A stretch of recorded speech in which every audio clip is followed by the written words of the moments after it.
Just imagine, நீங்க அமெரிக்காவில் கென்டூச்சி அப்படின்ற ஒரு வில்லேஜில் வாழ்ந்துட்டு இருக்கீங்க. அன்னைக்கு காலையில் நீங்க உங்களோட கார் எடுத்துட்டு நீங்க ரோட்ல போயிட்டு இருக்கீங்க. அப்ப அந்த ஊருக்குள்ள நிறைய பேர் கும்பல் கும்பலா நடந்து போயிட்டு இருக்கிறத பாக்குறீங்க. அவங்கள பாக்குறதுக்கு ரொம்பவே பரபரப்பா இருக்கு. நீங்க காரை நிப்பாட்டி என்னாச்சு அப்படின்னு சொல்லி கேட்குறீங்க. அதுக்கு அவங்க, இந்த ஊர்ல வாழ்ந்துட்டு இருந்த ஒரு பொண்ணு வந்துட்டு திடீர்னு காணாம போயிருச்சு, அந்த பொண்ணை தேடி தான் நாங்க எல்லாருமே சுத்திக்கிட்டு இருக்கோம் அப்படின்னு சொல்றாங்க. இதை கேட்ட நீங்க, அடடே அப்படியா அப்படின்னு சொல்லி ஃபீல் பண்ணிட்டு மறுபடியும் உங்களோட காரை ஸ்டார்ட் பண்ணிட்டு அந்த இடத்த விட்டு கிளம்புறீங்க. இப்படியே நீங்க ரோட்ல போயிட்டு இருக்கீங்க. அப்ப நீங்க ஒரு ரிவரை கிராஸ் பண்ணி போறீங்க. இப்ப சைடுல ஏதோ ஒன்று வித்தியாசமா இருக்கிறத பாக்குறீங்க. அது என்ன அப்படின்னு சொல்லி உத்து பார்த்தப்ப யாரோ ஒருத்தங்க மயக்கம் போட்டு விழுந்திருக்க மாதிரி தெரியுது. என்னாச்சுன்னு தெரியலையே, யாரோ ஒருத்தங்க மயங்கி இருக்காங்களே, சரி நம்ம போயிட்டு ஹெல்ப் பண்ணலாம் அப்படின்னு சொல்லிட்டு நீங்க காரை அங்கேயே ஸ்டாப் பண்ணிட்டு வேக வேகமா கீழே இறங்கி ஓடுறீங்க. கிட்ட போய் பார்க்கும் போது தான் அது ஒரு பொண்ணுன்னு உங்களுக்கு தெரியுது. அப்பதான் தெரியுது அந்த பொண்ணு மயக்கம் போட்டு விழுந்திருக்க கிடையாது, அது ரொம்ப மோசமான முறையில கொடூரமா இறந்து கிடக்குது அப்படின்னு. அதுவும் அந்த பொண்ணுடைய விரல்லாம் வெட்டப்பட்ட நிலைமையில இறந்து கிடக்குது. இப்பதான் உங்களுக்கு இன்னொரு விஷயமும் தெரிய வருது. ஊரு ஃபுல்லா காணோம் அப்படின்னு சொல்லி தேடிட்டு இருக்கக்கூடிய அந்த பொண்ணு இந்த பொண்ணு தான் அப்படின்னு. இது எல்லாமே தெரியறப்ப உங்களுடைய ரியாக்ஷன் என்னவா இருக்கும்? ஹலோ ஃப்ரெண்ட்ஸ், நான் உங்க சாமி. Welcome to the spot.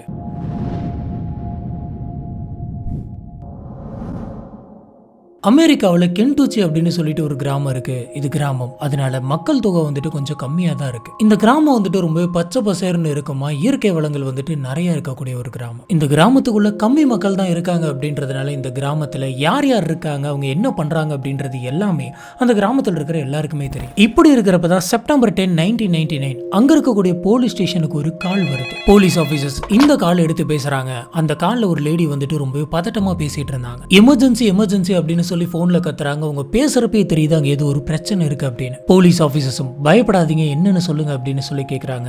அதுக்கு அந்த லேடி வந்துட்டு, சார் 17 வயசான என்னோட பொண்ணு வந்துட்டு திடீர்னு காணாம போயிருச்சு அப்படின்னு சொல்றாங்க. இதுக்கப்புறமா போலீஸ் ஆபீசர்ஸ், பதட்டப்படாதீங்க, நீங்க யாரு, என்னாச்சு, என்ன நடந்தது அப்படின்னு சொல்லி கம்ப்ளீட்டா சொல்லுங்கன்னு கேக்குறாங்க. அந்த லேடி, என்னோட ஃபர்ஸ்ட் பொண்ணு பேரு வந்து ஜெசிகா. ஜெசிகா தான் இப்ப காணாம போயிட்டாங்க. அந்த பொண்ணுக்கு 17 வயசு தான் ஆகுது. தயவு செஞ்சு சீக்கிரமா வந்து நீங்க கண்டுபிடிச்சு தாங்க அப்படின்ற மாதிரி கேக்குறாங்க. ஆனா போலீஸ் ஆபீசர்ஸ் வந்துட்டு இது ஒரு பெரிய கேஸாவே எடுத்துக்கல, ரொம்பவே கேர்லெஸ்ஸா இருந்திருக்காங்க. 17 வயசு பொண்ணு அப்படின்னு சொல்றீங்க, கண்டிப்பா அது ஃப்ரெண்டு வீட்டுக்கு எங்கேயாச்சும் போயிருக்கும், அதுவா வந்துடும், வெயிட் பண்ணுங்க அப்படின்னு சொல்றாங்க. ஆனா அவங்க அம்மாவோ, சார் இங்க வேற ஏதோ ஒண்ணு தப்பா இருக்கு, தயவு செஞ்சு இமீடியட்டா வந்து கண்டுபிடிச்சுட்டாங்க அப்படின்னு சொல்றாங்க. சரி நாங்க வரோம் அப்படின்னு சொல்லிட்டு போலீஸ் ஆபீசர்ஸ் அந்த காலை கட் பண்றாங்க. இப்ப 17 வயசான ஜெசிகாவுக்கு என்னாச்சு? போலீஸ் ஆபீசர்ஸ் இந்த கேஸோட ஆரம்பத்துல இருந்தே ரொம்பவே அசால்ட்டா தான் டீல் பண்ணிருக்காங்க. கடைசியா ஜெசிகாக்கு என்னாச்சு, ஜெசிகா கிடைச்சாங்களா? இதெல்லாம் பாக்குறதுக்கு முன்னாடி ஜெசிகா யாரு, கடைசியா அவங்களுக்கு என்ன நடந்துச்சு அப்படின்றத பார்த்தரலாம். அமெரிக்கா கென்டூச்சி மைக் அப்புறம் எண்டா அப்படின்ற ஒரு கப்பலுக்கு மே 2, 1982ல ஒரு அழகான பொண்ணு பிறக்கிறாங்க. அவங்களுக்கு ஜெசிகா அப்படின்னு சொல்லி பேர் வைக்கிறாங்க. இதுக்கப்புறமா ஜெசிகாவுக்கு 2 தம்பி பிறக்கிறாங்க. அவங்களோட பேரு கிறிஸ்டோபர் அப்புறம் மைக்கேல். இந்த 2 தம்பிங்களும் ஜெசிகா வந்துட்டு ரொம்பவே பத்திரமா பாத்துக்கிறாங்க. அவங்களுக்கு என்னென்ன வேணுமோ எல்லாத்தையும் இவங்களே செஞ்சு தருவாங்களாம். இவங்களும் ஒரு அம்மா மாதிரி பாத்துக்கிட்டு இருந்திருக்காங்க. டெய்லி அவங்கள ரெடி பண்ணி விடுறது, அவங்களுக்கு சாப்பாடு ஊட்டி விடுறது அப்படின்னு சொல்லி ஜெசிகா ரொம்பவே பொறுப்பா அவங்களோட தம்பிங்களை பாத்துக்கிட்டு இருந்திருக்காங்க. அவங்க 2 பேருக்கும் ஜெசிகா அப்படின்னா ரொம்ப ரொம்ப பிடிக்கும். ஜெசிகாவுடைய அம்மா அப்பா ஜெசிகாவை ரொம்பவே இண்டிபெண்டா வளர்த்துறாங்க. அவங்களுக்கு என்ன பண்ணணும்னு தோணுதோ, அவங்களுக்கு என்ன படிக்கணும்னு தோணுதோ அதை தான் இவங்க படிக்க வச்சிருக்காங்க. பொண்ணு ஆசைப்பட்ட எல்லாத்தையுமே அவங்க பண்ணணும் அப்படின்னு ஆசைப்பட்டிருக்காங்க. அந்த சமயம் ஜெசிகாவுடைய ஒரு பெரிய ஆசை அவங்களோட ஃபேவரட்டான ஒரு ரெட் கலர் கார் ஒன்று வாங்கணும் அப்படின்னு. ஆனா இவங்களுக்கு என்னதான் ஆசை லட்சியம்லாம் இருந்தாலும் அதுக்கான பணம் வந்துட்டு அப்ப இல்லை. அப்ப ஜெசிகாவுக்கு 17 வயசு ஆகுது. எனக்கு அந்த மாதிரி ஒரு ரெட் கலர் கார் வாங்கணும் அப்படின்னு சொல்லி அவங்களோட ஆசையெல்லாம் ஒரு நாள் அவங்க அப்பா கிட்ட சொல்லிட்டு இருக்காங்க. இதை கேட்ட அவங்க அப்பா வந்துட்டு, சரி நம்ம பொண்ணு இந்த மாதிரி ஒரு கார் வாங்கணும் அப்படின்னு சொல்லி ஆசைப்படுறா, அவளுக்கு நம்ம அதை வாங்கி தரணும் அப்படின்ட்டு, நீ இன்னும் கொஞ்சம் வளரு, கண்டிப்பா உனக்கு நான் அந்த காரை வாங்கி தரேன் அப்படின்னு சொல்றாங்க. அதுக்கு ஜெசிகா, அப்பா எனக்கு கார் வாங்கணும் அப்படின்ட்டு ஆசை, ஆனா நானே உழைச்சு என்னோட சொந்த காசுல வாங்கணும் அப்படின்னு சொல்றாங்க. அது கூடவே ஜெசிகா வந்துட்டு, எனக்கு 17 வயசு ஆயிடுச்சு, நான் பார்ட் டைமா ஒர்க் பண்ணலான் இருக்கேன், அதனால ஒரு ரெஸ்டாரண்ட்டுக்கு போலான் இருக்கேன் அப்படின்ற மாதிரி சொல்றாங்க. இந்த விஷயங்கள்லாம் கேட்டு அவங்களோட அப்பாவுக்கு ரொம்பவே சந்தோஷமா இருக்கு. நம்மளோட பொண்ணு பெரிய பொண்ணு ஆயிட்டா, அவ எந்த அளவுக்கு யோசிக்கிறா பாரு அப்படின்னு சொல்லி பெருமைப்பட்டிருக்காங்க. அதுவும் போக ஜெசிகா வந்து பார்ட் டைமா ஒர்க் பண்றதுக்கு அவங்க அப்பா ஓகே சொல்றாரு. இதனால ஜெசிகா காலையில ரெஸ்டாரண்ட்டுக்கு வேலைக்கு போவாங்க. வேலை முடிச்சதுக்கு அப்புறமா அவங்களோட ஸ்கூலுக்கு போவாங்க. ஸ்கூல் முடிச்சதுக்கு அப்புறம் மறுபடியும் ரெஸ்டாரண்ட்டுக்கு போயிட்டு வீட்டுக்கு வந்துருவாங்க. இதே வந்து பாத்தீங்கன்னா அவங்க ரொட்டீனா பண்ணிட்டு இருக்காங்க. ஜெசிகா எப்ப ஸ்கூலுக்கு போகணும்னாலும் அவங்க கார்ல தான் போவாங்க. ஜெசிகாவுக்கு 17 வயசு. அவங்க ஸ்கூல் முடிக்க போற அந்த சமயத்துல அவங்க ஸ்கூல்லே வந்துட்டு ஃபர்ஸ்ட் கிளாஸ்ல பாஸ் பண்றாங்க. இவங்களுக்கு அக்கவுண்டிங் படிக்கணும் அப்படின்னு சொல்லி ஒரு ஆசை இருந்திருக்கு. அதனால இவங்க படிச்சிட்டு இருக்க அந்த சமயத்திலே சுத்தி என்னென்ன காலேஜ்லாம் இருக்கு, எங்க போனா சூப்பரா படிக்கலாம் அப்படின்ற டீடைல்ஸ் எல்லாம் கேதர் பண்ணி வச்சிருந்தாங்க. இப்படி போய்கிட்டு இருந்த ஒரு சமயத்துல தான் ஜெசிகா பில்லி அப்படின்ற ஒருத்தரை மீட் பண்றாங்க. இவங்க மீட் பண்ண உடனே இவங்களுக்குள்ள பழக்கம் ஏற்படுது, இவங்களுக்குள்ள ஒரு நல்ல ஃப்ரெண்ட்ஷிப் இருக்கு. இந்த ஃப்ரெண்ட்ஷிப் அப்படியே டெவலப் ஆகுது. நாளடைவில் இவங்க ரெண்டு பேரும் வெளியில போயிட்டு டைம் ஸ்பெண்ட் பண்ற அளவுக்கு இவங்க ரொம்பவே க்ளோஸா மாறுறாங்க. இப்படி இருக்கிறப்ப தான் செப்டம்பர் 10, 1999 எப்பயும் போல அன்னைக்கு காலையில ஜெசிகாவுடைய அம்மா அப்பா இவங்க ரெண்டு பேருமே வேலைக்காக கிளம்பிட்டு இருந்தாங்க. அதுலயும் ஜெசிகாவுடைய அம்மாவுக்கு இன்னைக்கு வேலை கொஞ்சம் அதிகமா இருக்குது அப்படின்றதுனால அவங்க வழக்கத்தோட நேரமாவே அந்த வீட்டை விட்டு கிளம்புனாங்க. இப்படி இவங்க வேலைக்காக வெளியில கிளம்பி போயிட்டு இருந்த அந்த சமயம் ஜெசிகாவுடைய ரூமை பாக்குறாங்க. ஜெசிகாவுடைய ரூம்குள்ள ஜெசிகா வந்துட்டு எந்திரிக்காம படுத்த மாதிரியே இருந்திருக்காங்க. இதை பார்த்த இவங்க அம்மாவுக்கு ஜெசிகா வந்து ரொம்ப டயர்டா இருக்கா போல இருக்கு, அவ பார்ட் டைமா ஒர்க் பண்ணிட்டு வந்து இப்படி முடியாம படுத்திருக்கா, சரி நம்ம டிஸ்டர்ப் பண்ண வேணாம், நம்ம வேலைக்கு போயிட்டு வந்து எதா இருந்தாலும் பேசிக்கலாம் அப்படின்னு சொல்லிட்டு ஸ்ட்ரெயிட்டா தம்பிங்க கிட்ட போயிட்டு இன்னைக்கு நீங்களே தான் ஸ்கூலுக்கு ரெடி ஆகி போகணும், உங்களுடைய அக்கா வந்துட்டு ரொம்பவே டயர்டா படுத்திருக்கா, அவளை யாரும் நீங்க டிஸ்டர்ப் பண்ணக்கூடாது அப்படின்னு சொல்லிட்டு போறாங்க. இவங்க அம்மா போன உடனே வந்துட்டு அவங்க அப்பாவும் கிளம்பி போயிடுறாங்க. அன்னைக்கு ஜெசிகா மட்டும்தான் அந்த வீட்டுக்குள்ள தனியா இருந்தாங்க. ஜெசிகாவுடைய அம்மாவுக்கு அன்னைக்கு மதியானம் 1:30 மணிக்கெல்லாம் வேலை முடிஞ்சிருது. சரி நம்ம வீட்டுக்கு போகலாம் அப்படின்னு சொல்லிட்டு வண்டி எடுத்துட்டு ஸ்ட்ரெயிட்டா அவங்களுடைய வீட்டுக்கு போறாங்க. இப்படி அவங்க வீட்டுக்கு வெளியில போய் நிக்கும் போது ஜெசிகாவுடைய கார் வந்துட்டு அந்த வீட்டுக்கு வெளியில் நிக்கிறத பாக்குறாங்க. இதை பார்த்த உடனே என்னாச்சு, ஜெசிகா எப்பயுமே ஸ்கூலுக்கு கார்ல தானே போவாங்க, கார் வெளியில் நிக்குது அப்படின்னு சொன்னா ஜெசிகா வந்துட்டு ஸ்கூலுக்கு போலையா, காலையிலேயே வந்துட்டு அவ கொஞ்சம் டயர்டா இருந்தா, ஒருவேளை டயர்ட்ல இன்னும் படுத்து தூங்கிட்டு இருக்காளோ அப்படின்னு சொல்லி யோசிச்சுக்கிட்டே இவங்க அவங்க வீட்டுடைய கதவை திறக்க போறாங்க. அந்த டோர் வந்துட்டு லாக் ஆயிருக்கு. என்னது இது லாக் ஆயிருக்கு அப்படின்னு சொல்லி யோசிச்சுக்கிட்டே அவங்க கிட்ட இருந்து அந்த கீ எடுத்து அந்த டோரை போட்டு ஓபன் பண்ணிட்டு உள்ள போயிட்டு பாக்குறாங்க. இப்படி உள்ளார போன இவங்க ஜெசிகா ஜெசிகா அப்படின்னு சொல்லி கத்திக்கிட்டே ஒவ்வொரு ரூமா போயிருக்காங்க. ஆனா எங்கேயுமே ஜெசிகா இல்ல. ஜெசிகாவுடைய ரூம்குள்ளே போயிருந்திருக்காங்க. காலையில அவங்க தூங்கிட்டு இருந்த இடத்துலயுமே அவங்கள காணும். இப்பதான் உங்களுக்கு ஒரு விஷயம் தெரிய வருது, வீட்டுக்குள்ள ஜெசிகா இல்ல அப்படின்னு. எதனால ஜெசிகா டெய்லியும் ஸ்கூலுக்கு கார்ல போறாங்க அப்படின்னு பாத்தீங்கன்னா இவங்களுடைய வீடு வந்து அந்த கிராமத்துல இருந்து கொஞ்சம் அவுட்டர் ஏரியாவில் இருக்கு. அங்கிருந்து ஸ்கூலுக்கு நடந்து போறது அப்படிங்கிறது ரொம்ப கஷ்டம். அதனாலதான் இவங்க டெய்லியுமே கார்ல போவாங்க. இப்படி கார் வெளியே நிக்கிறது ஜெசிகாவுடைய அம்மாவுக்கு ரொம்பவே உறுத்தலா இருந்திருக்கு. இப்ப ஜெசிகா எப்படி ஸ்கூலுக்கு போயிருப்பா, நடந்து போயிருக்க வாய்ப்பே இல்லையா அப்படின்னு சொல்லி யோசிச்சுக்கிட்டு ஒருவேளை ஜெசிகாவுடைய அப்பா வந்துட்டு ஜெசிகாவை கூட்டு போயிருப்பாங்களோ, கண்டிப்பா அப்படிதான் இருக்கும் அப்படின்னு சொல்லிட்டு ஜெசிகாவுடைய அப்பாவுக்கு கால் பண்றாங்க. நீங்க எதுவும் உங்க பொண்ணை கூட்டு போயிட்டு ஸ்கூல்ல விட்டீங்களா அப்படின்னு சொல்லி கேக்குறாங்க. அதுக்கு அவங்க அப்பா வந்துட்டு இல்ல, நான் எதுவும் விட கிடையாது, நீ சொல்ற மாதிரி கார் வந்துட்டு வெளியில் இருக்குது அப்படின்னா கண்டிப்பா அந்த கார் வந்துட்டு எதனாச்சும் ரிப்பேர் ஆயிருக்கும், கடைசி நேரத்தில் இப்படி ரிப்பேர் ஆச்சு, சரி நம்ம நடந்தே போயிடலாம், இல்ல லிஃப்ட் கேட்டு போயிடலாம் அப்படின்னு சொல்லி பொண்ணு கிளம்பி இருந்திருக்கலாம் அப்படின்ற மாதிரி அவங்க அப்பா சொல்றாரு. நீ எதுவும் பதட்டப்படாத, நம்ம பொண்ணு வந்துட்டு ஸ்கூல் முடிச்சோடனே வீட்டுக்கு வந்துருவா அப்படின்னு சொல்லியிருக்காங்க. இந்த விஷயத்தை கேட்டதுக்கு அப்புறம் தான் இவங்க அம்மாவுக்கு ஓ கார் ரிப்பேர் ஆயிருக்கும், அதனாலதான் நம்மளோட பொண்ணு வந்து நடந்து போயிருக்கு போல இருக்கு அப்படின்னு நினைச்சுக்கிட்டு கொஞ்சம் ரிலாக்ஸ் ஆகி போன் வைக்கிறாங்க. இருந்தாலும் அவங்க அம்மாவுக்கு அந்த காரை பாக்குறப்பலாம் ஏதோ ஒரு மாதிரி அடிச்சுக்கிட்டே இருந்திருக்கு. சரி அந்த கார்ல அப்படி என்னதான் ரிப்பேர் ஆச்சு அப்படின்னு சொல்லி பார்க்கலாம் அப்படின்ட்டு வீட்டுக்குள்ள இருந்து இன்னொரு ஸ்பேர் கீ எடுத்துட்டு அந்த காரை அன்லாக் பண்ணி என்ன ரிப்பேர்னு பார்க்கலாம் அப்படின்ட்டு கிட்ட போறாங்க. இப்படி இவங்க அந்த காருக்கு கிட்ட போகும்போது தான் ஒரு விஷயத்தை நோட் பண்றாங்க. அந்த காரோட ஃப்ரண்ட் டோர் வந்துட்டு ஒழுங்காவே லாக் ஆகல, அது கொஞ்சம் ஓப்பன் ஆகி தான் இருக்கு. இதை பார்த்த இவங்க அம்மாவுக்கு என்னாச்சு, டோரை கூட ஒழுங்கா லாக் பண்ணல, ஒருவேளை ஸ்கூலுக்கு அவசர அவசரமா கிளம்பி இருந்திருக்கலாம், கிளம்புற அவசரத்துல கார் ரிப்பேர் ஆனதும் டோரை கூட சரியா லாக் பண்ணாம அவசரத்துல கிளம்பி போயிட்டா போல இருக்கு அப்படின்ற மாதிரி நினைச்சிருக்காங்க. இப்பதான் இவங்க அம்மா என்ன பண்றாங்க அப்படின்னு பாத்தீங்கன்னா ஓப்பன் ஆயிருக்க அந்த காரை வந்துட்டு இன்னும் திறந்து உள்ள என்ன இருக்கு அப்படின்னு பாக்குறாங்க. அந்த காருக்குள்ள ஜெசிகாவுடைய ஸ்கூல் பேக் இருக்கு, பார்ட் டைம் ஒர்க்குக்காக அவங்க யூஸ் பண்ணக்கூடிய பேக்கும் இருக்கு, கூடவே பக்கத்து சீட்ல ஜெசிகா யூஸ் பண்ணக்கூடிய போனும் அங்கே தான் இருக்கு. அந்த போனை இவங்க பயத்துல எடுத்து பாக்குறாங்க. எடுத்து பார்த்தப்ப அந்த செல்போன்ல 91 அப்படின்னு சொல்லி டயல் ஆயிருக்கு. இதை வச்சு பாக்குறப்பே ஒரு விஷயம் கிளியரா புரியுது, ஜெசிகா கடைசி நேரத்துல ஏதோ ஒரு ஹெல்ப் தேவைப்பட்டு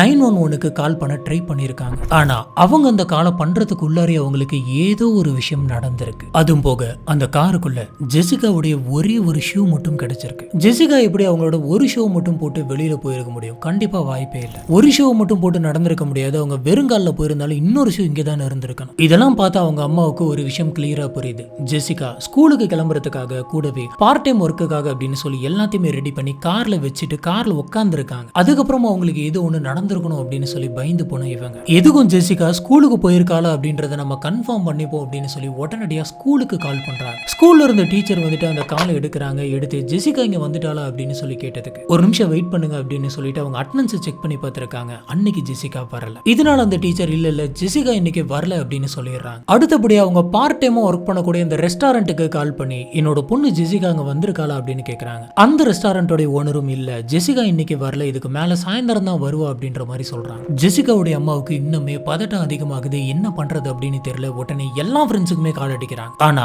யாருக்குமே ஜெசிகா எங்க இருக்கா அப்படின்னு சொல்லி தெரியவே இல்லை. உடனே இவங்க அம்மா ஜெசிகாவுடைய அப்பாவுக்கு கால் பண்ணி நடந்த எல்லா விஷயத்தையுமே சொல்றாங்க. சொன்ன உடனே இவங்க தேட ஆரம்பிக்கிறாங்க. இதுக்கு மேல நம்ம டைம் வேஸ்ட் பண்ணக்கூடாது அப்படின்னு சொல்லி இமீடியட்டா நம்ம ஆரம்பத்திலே பார்த்த மாதிரி போலீஸ் ஆபீசர்ஸ்க்கு அதே பதட்டத்துல கால் பண்ணி என்னோட பொண்ணை காணும் அப்படின்னு சொல்லி கம்ப்ளைண்ட் பண்ணிருக்காங்க. இப்படி போய்கிட்டு இருந்த இந்த சமயம் தான் ஸ்கூலுக்கு போன ஜெசிகாவுடைய 2 தம்பிகளும் அந்த வீட்டுக்கு வராங்க. வந்ததுக்கு அப்புறம் நீங்க போறப்ப ஜெசிகா வீட்டுல இருந்தாளா அப்படின்னு சொல்லி கேக்குறாங்க. அந்த 2 பேரும் ஆமா, கிளம்பும் போது அக்கா வீட்டுல தான் படுத்து தூங்கிட்டு இருந்தா அப்படின்ற மாதிரி சொல்றாங்க. வேற எதுவுமே அவங்களுக்கு தெரியல. இப்ப ஜெசிகா எங்க போனாங்க?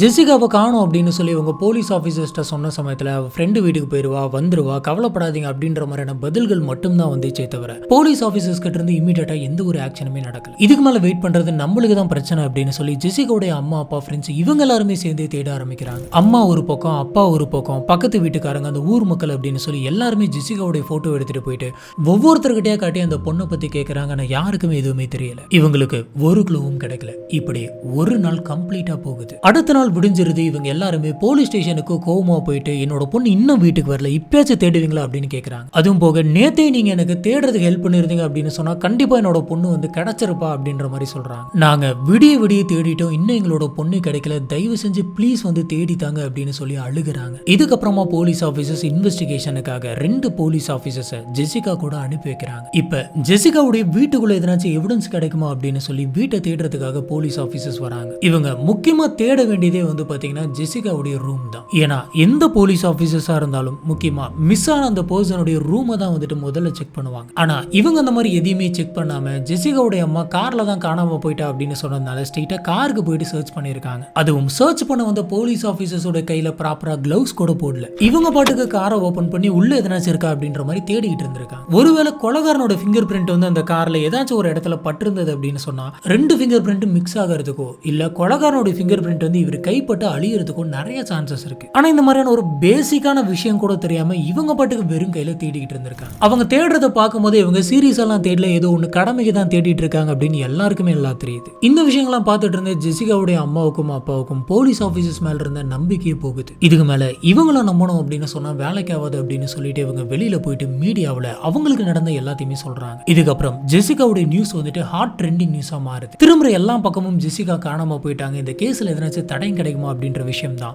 எல்லா இடத்துலயுமே போய்கிட்டு இருந்தது. இப்போ இவங்க ஜெசிகாவை ஊரு ஃபுல்லா மிஸ்ஸிங் போஸ்டர் அடிச்சு தேட ஆரம்பிக்கிறாங்க. இப்போ ஜெனிஃபருடைய அப்பா என்ன யோசிக்கிறாங்க அப்படின்னு பாத்தீங்கன்னா, ஒருவேளை நம்மளோட பொண்ணை கடத்திருந்தாங்க அப்படின்னு சொன்னா அவன் கண்டிப்பா ஊருக்கு ஒதுக்குப்புறமா இருக்கக்கூடிய எதனாச்சும் ஒரு இடத்துல தான் கொண்டு போயிட்டு வச்சிருப்பான். அதனால ஒதுக்குப்புறமா மறைவா இருக்கக்கூடிய இடத்தெல்லாம் போயிட்டு நம்ம தேடணும் அப்படின்னு யோசிக்கிறாரு. அப்பதான் அவருக்கு ஊருக்கு வெளியில் இருக்கக்கூடிய ஒரு ஆறு வந்துட்டு ஞாபகத்துக்கு வருது. உடனே இவரு அந்த ஆத்துக்கு போயிட்டு கம்ப்ளீட்டா செக் பண்ணி பாக்குறாரு. ஆனா அவருக்கு அந்த ஆத்துல எதுவுமே கிடைக்கல. சொல்ல போனா அங்க இவருக்கு சொல்லிக்கிற மாதிரியான எந்த ஒரு தடயமும் கிடைக்கல. இதுல ஜெசிகாவுடைய தம்பிங்க 2 பேருமே சின்ன பசங்க அப்படிங்கறதுனால அவங்களுக்கு என்ன நடக்குது அப்படின்றது பெருசா எதுவும் தெரியல. ஏன்னா அவங்க 2 பேருக்கும் சுத்தி என்ன நடக்குது, அக்கா காணாம போயிட்டாளா அப்படின்ற எந்த ஒரு சீரியஸ்னஸும் இல்ல. அவங்க இன்னும் விளையாட்டுத்தனமா தான் இருக்காங்க. இப்படிதான் அடுத்த நாள் அந்த 2 சின்ன பசங்களும் வீட்டுக்கு வெளியில நின்று விளையாண்டுகிட்டு இருந்தானுங்க. இப்படி இந்த 2 பேரும் வெளியில போயிட்டு விளையாண்டுகிட்டு இருந்த அந்த சமயம் திடீர்னு எதையோ பார்த்து அதிர்ச்சியான மாதிரி வேகமா வீட்டுக்குள்ள ஓடி வராங்க. ஓடி வந்த இவங்க அவங்க அப்பாவை பார்த்து, அப்பா எங்களுக்கு ஹெல்ப் ஹெல்ப் அப்படின்னு சொல்லி குரல் கேட்டுச்சு அப்படின்னு சொல்றாங்க. இதை கேட்டவங்களுடைய அப்பாவுக்கு ஹெல்ப் கேட்கறாங்க அப்படின்னு சொன்னா கண்டிப்பா யாருக்கு ஏதோ பிரச்சனை போல இருக்கு, நம்ம போயிட்டு என்னன்னு பார்க்கலாம் அப்படின்னு சொல்லிட்டு அவரு வச்சிருந்த லைசன்ஸ் கன்னை எடுத்துக்கிட்டு இவரு வெளியில போக ரெடி ஆகுறாரு. இந்த சமயத்துல தான் அந்த 2 பசங்களும் அப்பா ஹெல்ப் ஹெல்ப் அப்படின்னு சொல்லி கூப்பிட்டு அந்த குரல் வந்துட்டு நம்ம ஜெசிகா அக்காவுடைய குரல் மாதிரி இருக்கு அப்படின்னு சொல்லி இருக்காங்க. இதை கேட்ட அவங்க அப்பாவுக்கு பயங்கரமான ஷாக்கு. இதுதான் நீங்க முதல்ல சொல்லியிருக்கணும் அப்படின்னு சொல்லிட்டு வேக வேகமா இவரு வெளியில போறாரு. வெளியில போறப்பதான் ஒரு விஷயத்தை நோட் பண்றாரு. சுத்தி ஒரே புகையா இருந்திருக்கு. என்னடா இது அப்படின்னு சொல்லிட்டு அந்த புகைக்குள்ள இவரு பூந்து போறாரு. இப்பதான் இந்த புகை வந்துட்டு பக்கத்து வீட்டுல இருக்கவங்களுடைய கார்டன்ல இருந்து வருது அப்படின்ற விஷயம் இவருக்கு தெரியுது. அந்த வீட்டுக்கு சொந்தக்காரர் இவருடைய நெய்பரான டேவிட் ப்ரூக்ஸ் அப்படின்ற ஒருத்தர். இந்த ப்ரூக்ஸ் அவருடைய வீட்டு தோட்டத்துல வச்சு எதையோ ஒண்ணு எரிச்சுக்கிட்டு இருக்காரு. இந்த சமயம் ஜெசிகாவுடைய அப்பாவான மைக்குக்கு ப்ரூக் மேல ஒரு சந்தேகம் வருது. இதனால இவரு ஸ்ட்ரைட்டா ப்ரூக் கிட்டே போயிட்டு எதை எரிச்சிட்டு இருக்கீங்க அப்படின்னு சொல்லி கேக்குறாங்க. அதுக்கு ப்ரூக் வந்துட்டு வீட்டுல தேவையில்லாத நிறைய பொருட்கள் இருந்தது, அதை தான் நான் பிடிச்சி எரிச்சுக்கிட்டு பேசிக்கிட்டு இருக்கேன். எதுக்காக என்ன கேள்வி கேட்குறீங்க அப்படின்னு கேட்குறாரு. அதுக்கு அவர் ஒன்றும் இல்லை, இங்கே எங்களோட பசங்களுக்கு ஜெசிகாவுடைய குரலில் ஹெல்ப் அப்படின்னு சொல்லி கேட்டிருக்கு. அதுவும் உங்கள் வீட்டுக்கு பின்னாடி இருக்கக்கூடிய இந்த கார்டனில் இருந்தால் கேட்டிருக்கு. நான் கொஞ்சம் உள்ளே வந்து பார்க்கலாமா அப்படின்னு கேட்குறாரு. அதுக்கு ப்ரூக் வந்துட்டு யாரும் என்னோட தோட்டத்துக்குள்ளே வரக்கூடாது, அது என்னோட இடம் அப்படின்னு சொல்லியிருக்காரு. இதை கேட்ட மைக்குக்கு பயங்கர ஷாக்காக இருந்தது. ஏன் அப்படின்னு கேட்டிங்கன்னா, இது வரைக்குமே ப்ரூக் வந்துட்டு என்னோட தோட்டத்துக்கு யார் வேணா வரலாம், நீங்கள் எல்லாருமே வாங்க, நம்ம நிறைய டைம் ஸ்பெண்ட் பண்ணலாம் அப்படின்னு சொல்லி எல்லாத்தையுமே கூப்பிட்டுருக்காரு. அப்படி பேசிக்கிட்டு இருந்த ப்ரூக் வந்துட்டு இன்னைக்கு என்னோட தோட்டத்துக்குள்ள நீங்கள் வரக்கூடாது அப்படின்னு சொல்கிறாரு அப்படின்னு சொல்லி ரொம்பவே ஷாக்காக இருந்திருக்கு. இப்படி இவங்க ரெண்டு பேரும் மாற்றி மாற்றி பேசிகிட்டே இருக்காங்க. ஒரு கட்டத்தில் நம்மளோட பசங்க அக்கா ஞாபகத்தில் இருந்ததுனால அக்காவுடைய குரல் வந்துட்டு கேட்டிருக்கு போல இருக்கு அப்படின்னு சொல்லி இவராக யோசிச்சுக்கிட்டு மறுபடியும் மைக் அவரோட வீட்டுக்கே போறாரு. மறுபடியும் இவங்க அம்மா அப்பா ஜெசிகாவை ஊர் ஃபுல்லா தேட ஆரம்பிக்கிறாங்க. இப்படி இருந்தப்பதான் ஜெசிகாவோட வீட்டில் அடிக்கடி ஒரு ஃபோன் கால் வந்துகிட்டே இருக்கும். அந்த ஃபோன் காலில் ஜெசிகாவுடைய அம்மாவோ அப்பாவோ எடுத்தாங்க அப்படின்னா ஆப்போசிட் சைட்ல இருந்து எந்த ஒரு குரலும் கேட்காது. சில சமயங்கள்ல யாரோ ஒருத்தங்க ஹெவியா மூச்சு விடுற மாதிரியான சத்தம் மட்டும் கேட்கும். அந்த சமயம் ஜெசிகாவை ஊர் ஃபுல்லா எல்லாருமே தேடிக்கிட்டு இருந்ததுனால யாராச்சும் ஒருத்தங்க தகவல் சொல்றதுக்காக கால் பண்ணலாம் அப்படின்னு சொல்லி இவங்க அம்மா அப்பா எல்லா ஃபோன் காலையுமே எடுத்து அட்டன் பண்ணுவாங்க. ஆனா அவங்களுக்கு ரிப்பீட்டடா இந்த மாதிரியான கால்ஸ் மட்டும்தான் அடிக்கடி வந்துகிட்டே இருந்தது. கூடவே இவருடைய பக்கத்து வீட்டுக்காரரான அந்த ப்ரூக் வந்துட்டு அடிக்கடி ஜெசிகாவோட வீட்டை கிராஸ் பண்ணி போயிட்டு இருக்காரு. இப்படி இவர் கிராஸ் பண்ணி போறப்பெல்லாம் அந்த வீட்டை பார்த்து ஒரு மாதிரி நக்கலா சிரிச்சிட்டு போற மாதிரி இருக்கு. இந்த மாதிரி இவர் எப்பல இருந்து நடந்துக்க ஆரம்பிச்சாரு அப்படின்னு பாத்தீங்கன்னா ஜெசிகா காணாம போனதுல இருந்து. இப்படி ப்ரூக் வந்து வித்தியாசமா நடந்துக்கிறத பாக்குறப்ப ஒருவேளை நம்ம வீட்டுக்கு வரக்கூடிய கால்லாம் ப்ரூக் தான் பண்றாரு, ஜெசிகா காணாம போனதுக்கும் இந்த ப்ரூக்குக்கும் ஏதோ ஒரு சம்பந்தம் இருக்கணும் அப்படின்னு சொல்லி இவங்க ஸ்ட்ராங்கா பிலீவ் பண்றாங்க. உடனே இவங்களுடைய அம்மா அப்பா வந்துட்டு போலீஸ் ஸ்டேஷன் போறாங்க. போலீஸ் ஸ்டேஷன் போயிட்டு என்னுடைய பொண்ணு காணாம போனதுக்கு கண்டிப்பா இந்த ப்ரூக் தான் காரணமா இருக்கும், அவனோட வீட்டை போயிட்டு சர்ச் பண்ணுங்க, அவங்களை சர்ச் பண்ணவே விட மாட்டேங்கிறான் அப்படின்னு சொல்றாங்க. இதுக்கப்புறமா போலீஸ் ஆபீசர்ஸ் ப்ரூக்கோட வீட்டுக்கு போயிட்டு எதனாச்சும் எவிடன்ஸ் கிடைக்குமா அப்படின்னு சொல்லி செக் பண்றாங்க. இவங்க போறதுக்கு கொஞ்ச நேரத்துக்கு முன்னாடி கூட ப்ரூக் வந்துட்டு எதையோ போட்டு பின்னாடி கார்டன்ல எரிச்சுக்கிட்டு இருந்திருக்கான். போலீஸ் ஆபீசர்ஸ் எல்லாம் என்ன யோசிச்சாங்க அப்படின்னு பாத்தீங்கன்னா, இவர் எரிச்சுக்கிட்டு இருந்தது ஒருவேளை ஜெசிகாவுடைய ட்ரெஸ்ஸா கூட இருக்கலாம் அப்படின்ற மாதிரி யோசிச்சாங்க. இதனால அவங்க ஒரு மோப்பனாயை ரெடி பண்ணி ஜெசிகாவுடைய ட்ரெஸ் எல்லாம் வந்துட்டு அதை மோப்பம் பிடிக்க வச்சு இந்த வீட்டுக்குள்ள அனுப்புறாங்க. ஆனா அந்த மோப்பனாய் வந்துட்டு பெருசா எதையுமே கண்டுபிடிக்கல. காரணம் என்ன அப்படின்னு பாத்தீங்கன்னா, இந்த ப்ரூக் வந்துட்டு எல்லா விஷயத்தையுமே கம்ப்ளீட்டா எரிச்சு வச்சிருந்தா அது சாம்பலா இருந்தது. ஆனா அந்த மோப்பனாய் எரிஞ்சு போயிருந்த அந்த இடத்தை விட அந்த வீட்டுல இருக்கக்கூடிய கார் ஷெட்டை நோக்கி தான் அது ஓடுனது. இப்படி ஓடின அந்த மோப்பனாய் வந்துட்டு அங்க கீழே கடந்த ஒரு கிளவுஸை பார்த்து மோப்பம் பிடிச்சு இதுல ஏதோ ஒன்று இருக்குது அப்படின்ற மாதிரி குலைச்சுக்கிட்டே இருந்திருக்கு. அப்ப போலீஸ் ஆபீசர்ஸ் அந்த கிளவுஸுக்கு கிட்ட வராங்க. ரொம்பவே மோசமா ஒரு வாடை அடிக்குது. இப்படி எல்லாருமே அந்த கிளவுஸ் கிட்ட போயிட்டு இருந்த அந்த சமயத்துல ப்ரூக் வந்துட்டு அது என்னோட கிளவுஸ், யாருமே அது கிட்ட போக கூடாது, எதனால நீங்க வந்து வீட்டுக்குள்ள இப்படி சர்ச் பண்ணிட்டு இருக்கீங்க அப்படின்ற மாதிரி கத்துறாரு. இதை கேட்ட போலீஸ் ஆபீசர்ஸ் வந்துட்டு இது ஒரு ஃபார்மலான இன்வெஸ்டிகேஷன் தான், நாங்க இதை பண்றதுக்கு எங்களுக்கு உரிமை இருக்கு, நீங்க அமைதியா கோஆபரேட் பண்ணுங்க, வேற எதுவும் நாங்க பண்ண வரல அப்படின்ற மாதிரி சொல்லிட்டு அந்த வீட்டை விட்டு கிளம்பிடுறாங்க. அந்த கிளவுஸ் எடுக்கணும், அந்த கிளவுஸ் எடுத்து டெஸ்ட் பண்ணணும், ஏன் அந்த மாதிரி வாடை அடிக்குது எதுவுமே வந்துட்டு அவங்க யோசிக்கல. இந்த கேஸோட ஆரம்பத்துல இருந்தே நீங்க பாத்தீங்க அப்படின்னு சொன்னா போலீஸ் ஆபீசர்ஸ் எல்லாருமே ரொம்பவே லெத்தாஜிகளா தான் இருந்திருப்பாங்க. போலீஸ் ஆபீசர்ஸ் இப்படியே பண்ணிட்டு இருக்கிறதுனால இது வேலைக்காவது அப்படின்னு சொல்லிட்டு இவங்களோட பேரண்ட்ஸ் வந்துட்டு FBI கான்டாக்ட் பண்றாங்க. அந்த ஆபீசர்ஸ் கிட்ட போயிட்டு நடந்த எல்லா விஷயத்தையும் சொல்றாங்க. இந்த மாதிரி நடந்துச்சு, போலீஸ் ஆபீசர்ஸ் பெருசா ஆக்ஷன் எடுக்க மாட்டேங்கிறாங்க, என்னோட பொண்ணை தயவு செஞ்சு கண்டுபிடிச்சிட்டாங்க அப்படின்னு சொல்லி இவங்க ரெக்வஸ்ட் பண்றாங்க. இதுக்கப்புறமா ஸ்பெஷல் ஆபீசர்ஸ் வந்துட்டு டைரக்டா நாங்க இந்த கேஸ் எடுத்து நடத்துறோம், கண்டிப்பா உங்க பொண்ணை நாங்க கண்டுபிடிச்சு தரோம் அப்படின்னு சொல்றாங்க. இந்த ஆபீசர்ஸ் இந்த கேஸ் எடுத்து நடத்தின ஸ்டார்டிங்லேயே வந்துட்டு ஜெசிகாவுடைய ரூம், ஜெசிகா யூஸ் பண்ண அந்த கார், இது ரெண்டுத்துலயும் எதனாச்சும் ஃபிங்கர் பிரிண்ட் கிடைக்குதா அப்படின்னு சொல்லி டெஸ்ட் பண்றாங்க. இது கூடவே இவங்க கலெக்ட் பண்ண எல்லா எவிடன்ஸ்லயும் எதனாச்சும் ஒரு DNA சாம்பிள்ஸ் இருக்கா அப்படின்னு சொல்லி ஃபாரன்சிக் லேபுக்கும் அனுப்பி வைக்கிறாங்க. இதுக்கப்புறமா ஜெசிகாவை கண்டுபிடிக்கணும் அப்படிங்கிறதுக்காகவே இவங்க ஒரு ஸ்பெஷல் டீம் ஒன்று அரேஞ்ச் பண்ணி ஹெலிகாப்டர் மூலியமா, போட் மூலியமா, டாக்ஸ் மூலியமான ஊரு ஃபுல்லா எல்லா இடத்துலயுமே சர்ச் பண்றாங்க. இது மட்டும் இல்லாம ப்ரூக்கோடைய தோட்டத்துக்குள்ளும் எதனாச்சும் எவிடன்ஸ் கிடைக்குமா அப்படின்னு சொல்லி அங்க இருக்கக்கூடிய பொருட்களையும் கலெக்ட் பண்ணி டெஸ்ட் பண்றாங்க. இதுல ப்ரூக்கோட வீட்டை சர்ச் பண்ணிட்டு இருந்த அந்த சமயத்துல ப்ரூக்கோட வீட்டுக்குள்ள ஜெசிகாவுடைய ஒரு போட்டோ ஒன்று கிடைச்சிருக்கு. இதை வச்சு கண்டிப்பா ஜெசிகா காணாம போனதுக்கும் இந்த ப்ரூக்குக்கும் ஏதோ ஒரு சம்பந்தம் இருக்கணும் அப்படின்னு சொல்லி ஆபீசர்ஸ் யோசிச்சாங்க. FBIக்கு இதுல ப்ரூக் மேல மட்டும் சந்தேகம் கிடையாது, அவருடைய 36 வயசான ஜோசப் அப்படின்ற அவருடைய தம்பி மேலையும் போலீஸ் ஆபீசர்ஸ்க்கு சந்தேகம் இருந்தது. ஏன்னா போலீஸ் ஆபீசர்ஸ் இன்வெஸ்டிகேஷன் பண்ணிட்டு இருந்த அந்த சமயத்துல ப்ரூக்குடைய தம்பியான ஜோசப் கிட்ட உங்களுக்கு இந்த கேஸை பத்தி என்ன தெரியும், கடைசியா நீங்க எங்க இருந்தீங்க அப்படின்ற மாதிரியான கேள்விகள்லாம் கேட்டிருக்காங்க.